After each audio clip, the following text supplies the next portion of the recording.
There's an interesting new Gallup poll about weed. 38% of Americans admit to having tried marijuana, compared with 34% in 1999 and 33% in 1985. Only 7% say they smoke marijuana on a regular basis. But now let's get real and add the curve.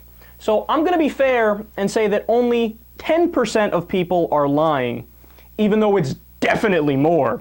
Because understand, if a pollster calls people and asks, let me ask you personal questions about drugs you take and whatnot, there's going to be plenty of people that think, oh, this is related to law enforcement somehow, it's a trick, they're going to get me arrested, yada yada. So many people lie, but we're going to be kind and say it's only 10%.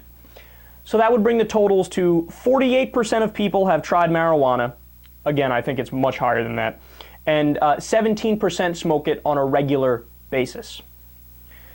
But the two major points about this that I wanted to bring up. Number one, according to our law, you'd have to arrest all those people. No, like every single one of them, almost half of the US population would be in jail immediately if we actually enforced the laws that are already on the books. And they broke the law. They broke the law, right? I don't see any other possible interpretation. But that's ridiculous, right? And maybe that's a sign you should change the law. Because I got news for you.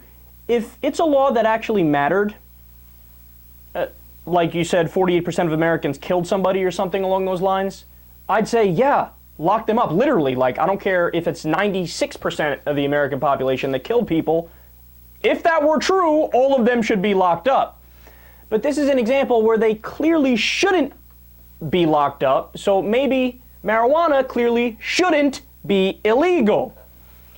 And the second point here, the war on drugs has been a colossal failure.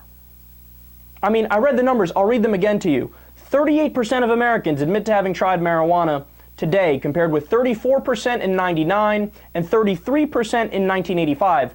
The number is increasing. This is after we've spent over $1 trillion since the war on drugs began. So we took $1 trillion and just flushed it down the toilet. The only way you can define winning the war on drugs is to either eliminate drug use in the United States, which is impossible, right? Or let's even be kind and say, okay, you just reduce the number a significant amount, right? So you'd have to at least reduce it about 15%, 20%. To be, you know, the real number should probably be about 60 or 70% if you're spending $1 trillion, over $1 trillion. But no, they spent all that money and more people are using drugs. That's the definition of failure. And then I haven't even brought up the fact that there's an actual war going on in the southern border where thousands of people are dying. Look, the answers are simple. And Uruguay is ahead of us on this issue. They realize, hey, you know what we're going to do? We're going to legalize drugs, tax it and regulate it, and guess what will happen? The black market, poof, it'll dry up. No more black market, no more black market. Why? Because the government is going to sell, and you don't even have to necessarily do the government if you want to do this in the US. You can do private companies, however you want to do it. Anything is better than what we're doing right now. But what will happen is you can sell them legal and cheaper, and then the black market will go under immediately. I mean, it's such a no-brainer, and the numbers are clear. But the sad thing is, don't hold your breath for this to happen any time soon. Eventually, we will win, at least to some degree on this issue.